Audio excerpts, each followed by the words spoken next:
Hello दोस्तों, welcome to my channel be a programmer.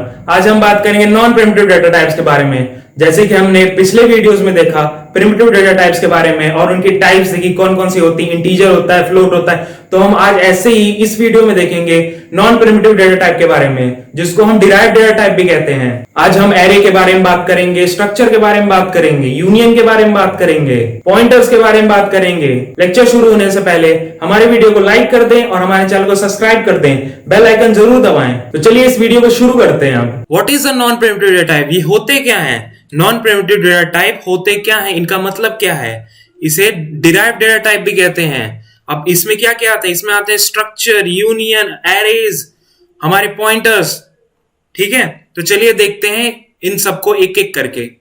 पहले तो नॉन प्रिमिटिव डेटा टाइप और derived data type simply means it is derived from available sources. अब इस line का मतलब क्या हुआ? इस लाइन का मतलब है कि जैसे कि हमारे पास प्राइमरी डेटा टाइप्स जो हैं, इंटीजर, कैरेक्टर, फ्लोट, ये सब हमारे प्राइमरी डेटा टाइप्स हैं।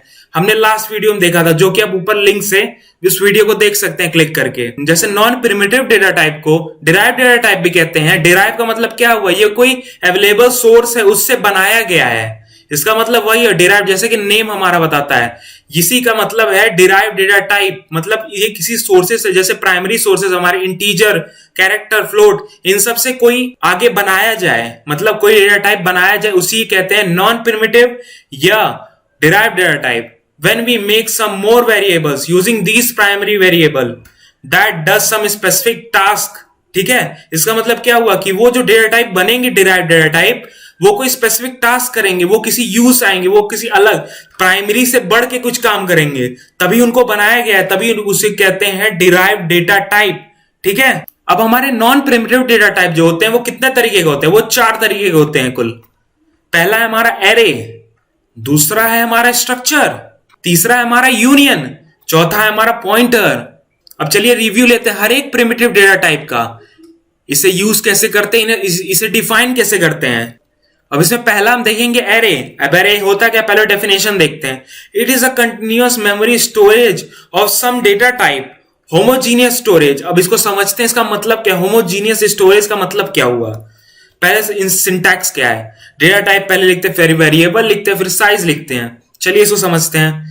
एक एग्जांपल ले लें, इंट ए 9 हमारा क्या है? साइज है। ए है हमारा वेरिएबल का नाम, इंट है हमारा डेटा टाइप। ठीक है, अब इसका मतलब क्या हो? जैसे कि हमारी मेमोरी जो होती है वो एक ब्लॉक के फॉर्म में होती है। ठीक है, जब हम इंट ए इसको जब डिफाइन करते हैं, जब इसको हम डिफाइन किए, ये जो हमारा है इंट ए, इसको जब डिफाइन किए हम, तो इसका मतलब क्या हुआ? ये मेमोरी में क्या किया होगा? चलिए इसको विजुअलाइज करते हैं, क्या हुआ होगा।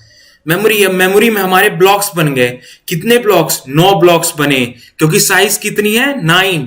अगर मेरी साइज 9 है तो ये पहला ब्लॉक हुआ, ये मेरा पहला ब्लॉक है, ये दूसरा ब्लॉक है, ये तीसरा ब्लॉक है, ये चौथा ब्लॉक है, ये 5वां है।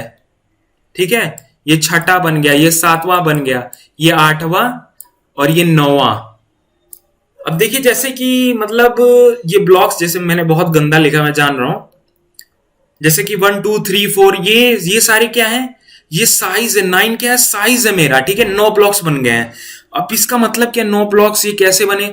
ये मतलब जैसे हम डिफाइन करते हैं, जितने साइज का होता है उसको एक कंटिन्यूअस मेमोरी मिलती है। ठीक है, it is a continuous memory storage of same data type. मतलब कि इंटीजर है तो ये सारे इंटीजर होंगे, ये इंटीजर है हमारा, ये इंटीजर, ये सारे में इंटीजर रहेगा। होमोजीनियस स्टोरेज, समझे? होमोजीनियस स्टोरेज का मतलब क्या हुआ? एक जैसा डेटा। इंट है, इंट हम डिफाइन किए, इसका मतलब सारा इंट होगा, ये पूरा एरे ही सारा ब्लॉक इंट होगा। अब देखिए, पहले जब एरे की हम बात करते हैं, इंडेक्स नंबर की बात आती है। इंडेक्स नंबर क्या होता है? इंडेक्स नंबर होता है, अब ये सारे ब्लॉक्स हैं, इनको हम कैसे एक्सेस कर सकते हैं? सबके एक नाम रखने पड़ेंगे ना, सबके एक नाम, तभी हम एक्सेस कर पाएंगे हर एक पर्टिकुलर एलिमेंट को। एक घर है, उसमें 10 लोग रहते हैं, तो 10 लोग का अलग अलग नाम होना चाहिए, तभी हर एक आदमी को अलग अलग हम पहचान सकते हैं। ठीक है, अब जैसे कि ये ब्लॉक है, हर एक ब्लॉक को एक नाम, उसको हम कहते हैं इंडेक्स नंबर। ठीक है। इंडेक्स नंबर जो कि 0 से शुरू होता है, ये मेरा शुरू हुआ 0 से, 0 1 2, ये कंटिन्यूअस होता है, continuous memory storage of same data type, homogeneous storage, सारे इंट, ठीक है। अब देखो कि जैसे 0 1 ये, ठीक है, ये हो गया हमारा इंडेक्स नंबर।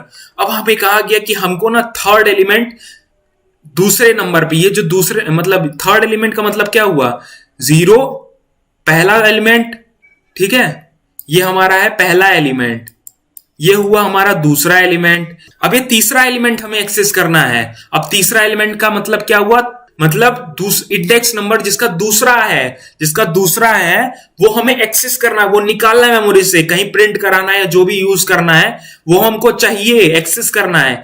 अब इसको कैसे एक्सेस करते हैं, इसकी एरे की एक टेक्निक है जिसको हम देखते हैं। चलिए, एरे की टेक्निक क्या है, हर एक ब्लॉक को, जो हमारे एरे डिफाइंड है, हर एक ब्लॉक को एक हम नाम दे दिए, 0 1 2 ऐसे नाम दिए। अब इसको स्पेसिफाई करने के लिए, ठीक है, मान लो 10 एरे हम डिफाइन किए हैं, तो 10 का अलग अलग नाम होना चाहिए, ठीक है। जैसे A of 0, A of 1, A of 2, A of 3, ठीक है। इसका मतलब क्या हुआ कि जब ये A of 1, A of 0 बोलेगा तो ये 0 वाला, ये वाला एलिमेंट कॉल होगा।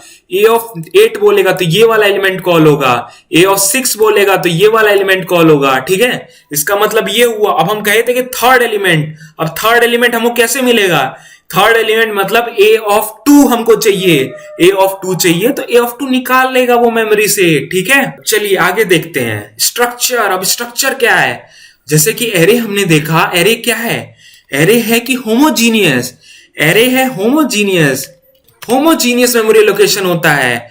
और स्ट्रक्चर क्या होता है, हेट्रोजीनियस वो कह सकते हैं, हेट्रोजीनियस, ठीक है। हेट्रोजीनियस क्या होता है, होमोजीनियस जैसे होता है कि एक तरह का डेटा टाइप, हेट्रोजीनियस हमारा होता है हर डेटा टाइप अलग अलग हो। एक स्टोरेज बना दिया है, उसके अंदर से एक बक्सा है, ठीक है, एक बक्सा है, उसमें एक ही तरीके का सामान रख दिया गया, उसको कहा गया एरे। अब स्ट्रक्चर क्या कहा गया, एक बक्सा है उसमें 10 तरीके का सामान रख दिए, एक बॉल रख दिए, एक फुटबॉल रख दिए, एक क्या नाम है शीशा रख दिए, हाँ, इसको कहा गया स्ट्रक्चर। और एक बक्सा है जिसमें बस बॉल रखी है, बस बॉल एक साइज की रखी हुई है, उसको हम कहे एरे, ठीक है। अब देखते हैं स्ट्रक्चर कैसे, डिफिनेशन पहले देखते हैं स्ट्रक्चर की। डेफिनेशन सिंपल है, it is special data type, एक स्पेशल डेटा टाइप होता है, ठीक है, in which we store different types of variables under same name. एक नेम के अंदर स्ट्रक्चर का एक नाम होगा, उसके अंदर हमारे डिफरेंट डेटा टाइप्स को स्टोर करेंगे, डिफरेंट वेरिएबल्स, कोई इंट होगा, कोई फ्लोट होगा, तो हम डिफरेंट स्टोरेज, ठीक है। इसका मतलब ये हुआ। अब uses keyword struct to declare, keyword क्या, कीवर्ड स्ट्रक्ट पहले यूज करना पड़ेगा पहले। अब देखते हैं इसका सिंटैक्स क्या है, तब ज्यादा समझ में आएगा। सिंटैक्स है हमारा स्ट्रक्ट नेम, ठीक है। पहले हम क्या करेंगे, स्ट्रक्ट डिफाइन करेंगे, ये हमारा हो गया कीवर्ड, जैसे कि ये हमारा कीवर्ड टू डिक्लेयर, ये हो गया हमारे स्ट्रक्चर का नेम, ये हो गया हमारा अलग अलग टाइप का डेटा टाइप, ये है हमारा स्ट्रक्ट वेरिएबल। अब एक नाम लिख दिए, अब जैसे कि हमने फंक्शन पिछले वीडियो में देखा था, जो कि ऊपर से क्लिक करके जा सकते हैं आप लोग, या तो लिंक डिस्क्रिप्शन में दी हुई है, जाके आप क्लिक करें, उस वीडियो को देखें। फंक्शन क्या होता है, जैसे हम फंक्शन के बारे में बात किए थे कि फंक्शन एक नाम होता है, उसके अंदर हम डिफरेंट पैरामीटर मतलब डिफरेंट इंस्ट्रक्शंस लिखते हैं कि अलग अलग एक स्पेसिफिक काम करने के। ऐसे ये हमारे एक तरह से मान सकते हैं एक मेंबर वेरिएबल, इंस्ट्रक्शंस हम मान लिए। इंस्ट्रक्शंस क्यों माने, इंस्ट्रक्शंस हम एक बस रेफरेंस देने के लिए मांग रहे हैं कि एक जगह कई सामान रख दिया गया। अब उस चीज को जब मतलब उस चीज को बुलाएंगे जब हम ना, तो वो सारी चीजें आपके पास आएंगे, दूसरा कोई बुलाएगा, दूसरे के पास सारी चीजें जाएंगी। स्ट्रक्ट वेरिएबल क्या है, स्ट्रक्ट वेरिएबल वही वेरिएबल है, अगर कोई वेरिएबल वहां हम डिफाइन कर दिए ना, तो उसके पास सारी प्रॉपर्टी आ जाएगी जो स्ट्रक्ट नेम के अंडर में है। अब देखते हैं एग्जाम्पल के थ्रू कहना क्या चाहता है, ठीक है। हम ये सारे आगे के लेक्चर्स में, अगले लेक्चर्स में हर एक टॉपिक का स्ट्रक्चर का एक डेडिकेटेड होगा, ठीक है, वीडियो होगा, एरे का एक डेडिकेटेड वीडियो निकालेंगे, ठीक है, यूनियन का डेडिकेटेड वीडियो, मतलब हर एक वीडियो एक एक डेटा टाइप के पीछे होगा, क्योंकि ये बहुत इंपॉर्टेंट और बहुत बड़ी टॉपिक्स हैं, ठीक है। एक ओवरव्यू हम बस ले रहे हैं इसमें, ठीक है। अब स्ट्रक्ट क्या है, ठीक है, अब देखते हैं इसका एग्जाम्पल। अब हम स्ट्रक्चर डिफाइन किए एम्प्लॉय नाम का, एम्प्लॉय का स्ट्रक्चर डिफाइन किया। अब एम्प्लॉय है, एक जनरल एम्प्लॉय के बारे में बात करते हैं, तो एम्प्लॉय के पास क्या क्या होनी चाहिए? एम्प्लॉय के पास एक आईडी होनी चाहिए, एम्प्लॉय के पास एक नाम होना चाहिए, एम्प्लॉय के पास सैलरी इसको मिलेगी ना, सैलरी स्टोर करनी है हमको। ये मान लो ये तीन चीज हमें स्टोर करनी है, तो हम क्या करेंगे? एरे नहीं बना सकते। एरे कैसे बना सकते हैं? एरे अगर बनाएंगे तो हमको सबके लिए अलग अलग एरे बना, नाम के लिए अलग एरे बनाओ, इंट क्या नाम है हमारी आईडी के लिए अलग एरे बनाओ, सैलरी के लिए अलग एरे बनाओ, और फिर इसको एक जगह लिंक करो। ये बहुत बड़ा काम है। तो इससे अच्छा हम क्या किए, एरे को स्ट्रक्चर में ही यूज कर लिए। ये देखो, ये क्या किए, ये क्या है हमारा, ये एरे ऑफ कैरेक्टर्स है। एरे ऑफ कैरेक्टर्स को क्या कहते हैं? स्ट्रिंग कहते हैं। कैरेक्टर क्या होता है? कैरेक्टर होता है कि एक कैरेक्टर, जैसे कि अगर हम एक एग्जांपल लें अगर, तो ये मेरा कैरेक्टर है, ठीक है, ये मेरा कैरेक्टर है, ये मेरा अकेला एक कैरेक्टर है, ठीक है। हम कलेक्शन ऑफ कैरेक्टर की बात करें तो हम अपना नाम ऐसे अनुराग जब लिख दें, ये हो गया हमारा कलेक्शन ऑफ कैरेक्टर। ये एरे ऑफ कैरेक्टर्स हुआ, इसको कहेंगे एरे ऑफ कैरेक्टर्स। अब देखो इस स्ट्रक्चर का एक एग्जांपल हम ये किए हैं, इसका मतलब क्या है? इसको एनालाइज करो, एक एक स्टेटमेंट एनालाइज करो, तब जाके प्रोग्रामिंग समझ में आती है। एक एक स्टेटमेंट समझो कि उसका मतलब क्या है। स्ट्रक्ट एम्प्लॉय, ये क्या है? स्ट्रक्ट हमारा है, ये जो स्ट्रक्ट है ये हमारा कीवर्ड है स्ट्रक्चर डिफाइन करने के लिए। बहुत जरूरी होता है स्ट्रक्चर अगर डिफाइन करना है। एम्प्लॉय क्या है? एम्प्लॉय उस स्ट्रक्चर का नेम है, उस स्ट्रक्चर का नेम है एम्प्लॉय। उसके बाद ये हमारा मेंबर वेरिएबल है, एक इंट आईडी स्टोर करनी है, नाम स्टोर करना। ये हमारा दूसरे टाइप का डेटा टाइप है, वेरिएबल है जिसमें नाम स्टोर होगा। ये तीसरा है, ये फ्लोट सैलरी, मतलब फ्लोट में सैलरी, डेसिमल में सैलरी स्टोर करेगा, ठीक है। अगर किसी की सैलरी मान लो 10,000.500 ऐसे कुछ है, तो वो स्टोर करेगा फ्लोट। एक एग्जांपल है बस एक, ठीक है। अब EMP1 क्या कहता है? यहां पे जो ये EMP1 है ये क्या करेगा? अब EMP1 का मतलब है ना, यहां पे हम EMP1 क्यों है, ठीक है। अब सबसे सिंपल और सबसे अच्छा तरीका, EMP1 क्या है? EMP1 है हमारा, जब हम EMP1 डिफाइन किए ना, अब EMP1 में सारे प्रॉपर्टीज आ जाएंगे, उसके पास आईडी आ जाएगी, नेम आ जाएगा, सैलरी आ जाएगा। हम आगे के लेक्चर्स में इसको प्रैक्टिकली करके कोड करेंगे, स्ट्रक्चर को देखेंगे कैसे हम इसको इनिशियलाइज करते हैं, कैसे डिक्लेयर करते हैं, कैसे लिखते हैं स्ट्रक्चर को, कैसे आईडी को कोई वैल्यू देंगे, नेम को कोई वैल्यू देंगे, सब देखेंगे, ठीक है। ये एक ओवरव्यू है बस, ठीक है, नॉन प्रिमिटिव डेटा टाइप के लिए ओवरव्यू है। अब चलिए देखते हैं, अब देखते हैं यूनियन के बारे में। यूनियन लगभग स्ट्रक्चर की तरह होता है, स्ट्रक्चर की तरह दिखता है, दिखने में स्ट्रक्चर की तरह होता है, ठीक है। अब देखते हैं यूनियन के बारे में, डिफरेंस क्या है इन दोनों में, चलिए देखते हैं। It uses keyword union, union use करता है कीवर्ड की जगह, स्ट्रक्ट की जगह, ठीक है। It can store different type of variables under the same storage.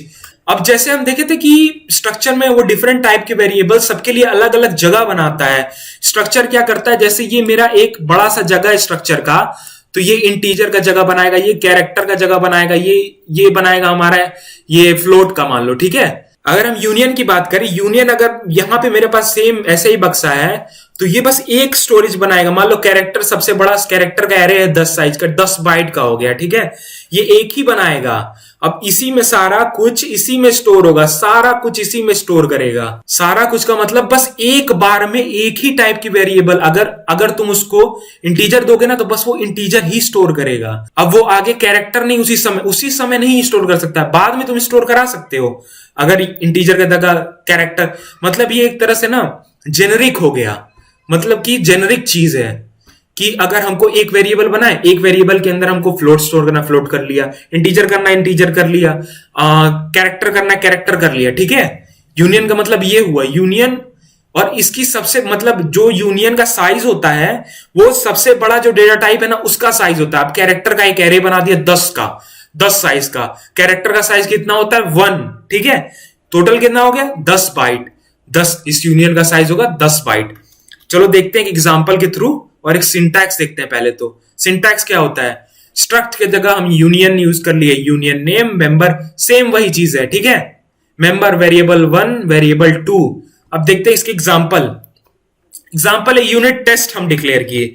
Unit test में इंट एक्स डाले, पहला टाइप, दूसरा टाइप कैर नेम, दूसरा टाइप, तीसरा टाइप फ्लोट सैलरी, तीसरा टाइप, ठीक है। अब डेटा वन क्या है हमारा, यूनियन वेरिएबल है, डेटा वन यूनियन वेरिएबल है। इसका मतलब क्या है, डेटा वन के पास सारे ये टेस्ट के जितने फीचर्स है टेस्ट के सारे डेटा वन के पास चले जाएंगे। अब इसका मतलब क्या हुआ, फीचर्स यानी कि डेटा वन के पास ये होगा, ये होगा, ये होगा, सारा डिटेल में पढ़ेंगे अगले वीडियोस में। यूनियन के ऊपर, स्ट्रक्चर के ऊपर एक करके वीडियोस आएगी, सबके बारे में पढ़ेंगे। अब ये देखो कि जो डेटा टाइप है, हमने क्या देखा, हमने एरे देखा, स्ट्रक्चर देखा और यूनियन देखा। अब सबसे इंपॉर्टेंट चीज जिसके लिए मतलब जिसके ऊपर सारा इंटरव्यू होता है, सबसे ज्यादा क्वेश्चंस पूछे जाते हैं पॉइंटर्स से। पॉइंटर क्या है हमारा, एक वेरिएबल बना दिए, उसका एड्रेस स्टोर करने के लिए एक और वेरिएबल है पॉइंटर। पॉइंटर क्या है, it is a variable use to store address of another variable. एक वेरिएबल है जो दूसरा वेरिएबल का एड्रेस स्टोर करता है। अब इसको समझो क्या होता है, ठीक है। एग्जाम्पल देखते हैं, ठीक है। पहले देखते हैं, it uses an indirection operator, एक एस्ट्रिक स्टार का साइन यूज करता है, ठीक है। पॉइंटर को हम कैसे देख सकते हैं, पॉइंटर को अगर समझना है, देखना है, पहचानना है तो कैसे पहचानेंगे, एक स्टार होगा इसका वेरिएबल के पहले, यानी कि इसका मतलब क्या हुआ, अगर हम इंट ए यहां पे डिफाइन किए बराबर 10, इसका पर मान लो हमको ए का जो मेमोरी में होगा उसका एड्रेस स्टोर करना है, तो क्या हुआ, इंट स्टार पीटीआर बनाए हम ये एक पॉइंटर है, ये स्टार पीटीआर हमारा पॉइंटर है। Star PTR is equal to and a, star PTR is equal to and a, star PTR is equal to and a का मतलब क्या हुआ, एंड ए क्या करता है, एंड है तुम्हारा रेफरेंस करने के लिए, एड्रेस उठाता है वो अगर तुमको किसी को एड्रेस उठाना है तो तुमको एंड परसेंट का साइन यूज करना है, एंड परसेंट इसको कहते हैं। एड्रेस उठा लिया, एड्रेस उठाना है, अब ये इंट में स्टोर कर नहीं पाएगा, एड्रेस है भाई, कैसे स्टोर करोगे इंट में, अब तुम किस में स्टोर करोगे, ना तुम इंट में कर सकते हो ना तुम फ्लोट में कर सकते हो। तो हमारे पास एक डेटा टाइप है जिसका नाम है पॉइंटर। अब पॉइंटर में हम स्टोर कराएंगे, स्टोर कर लिया। अब इसका एग्जाम्पल देखो ये कैसे यूज होता है, ये विजुअलाइज करो इस चीज को। इंट है हमारा, मेमोरी में स्टोर होगा इंट है। अब इसका एक एड्रेस होगा HF23 फॉर एग्जाम्पल, एक रैंडम एड्रेस होगा, ठीक है, एक एड्रेस आ गया। अब इस एड्रेस को हम क्या करेंगे, अगर पॉइंटर जब हम बनाए, इस यहां पे जब हम पॉइंटर यहां बनाए ना, ये वाला लाइन जब चला है तो यहां पे ये चीज हुई है, ये वाला पीटीआर बन गया है, एक ब्लॉक बन गया है जो कि क्या करेगा, इसका एड्रेस स्टोर करेगा। किसका एड्रेस, इसका एड्रेस इसमें आएगा, ये वाला एड्रेस इसमें आ जाएगा, ठीक है। देखो क्या होता है, जैसे पीटीआर इसमें एड्रेस आ गया, जैसे पीटीआर हम star PTR is equal to and percent a किए, इसमें आ गया HF23। अब इसका ये भी एक तरह से मतलब वेरिएबल है, तो वेरिएबल ही पॉइंटर। अब पॉइंट इसका भी एक एड्रेस होगा, वो एड्रेस स्टोर होगा HF23 का, मतलब जो HF23 है उसका भी एक एड्रेस होगा, पॉइंटर है, इसका एड्रेस मान लो एक रैंडम एड्रेस FF43 हो गया, ठीक है। एक रैंडम एड्रेस ले लिया समझाने के लिए कि हाँ FF43 है। अब ये क्या करेगा, pointer points to the address of another variable, ये पॉइंट करेगा दूसरे वेरिएबल पे, एक बताएगा कि ए मेरा इस एड्रेस पे स्टोर है, HF23 पे स्टोर है।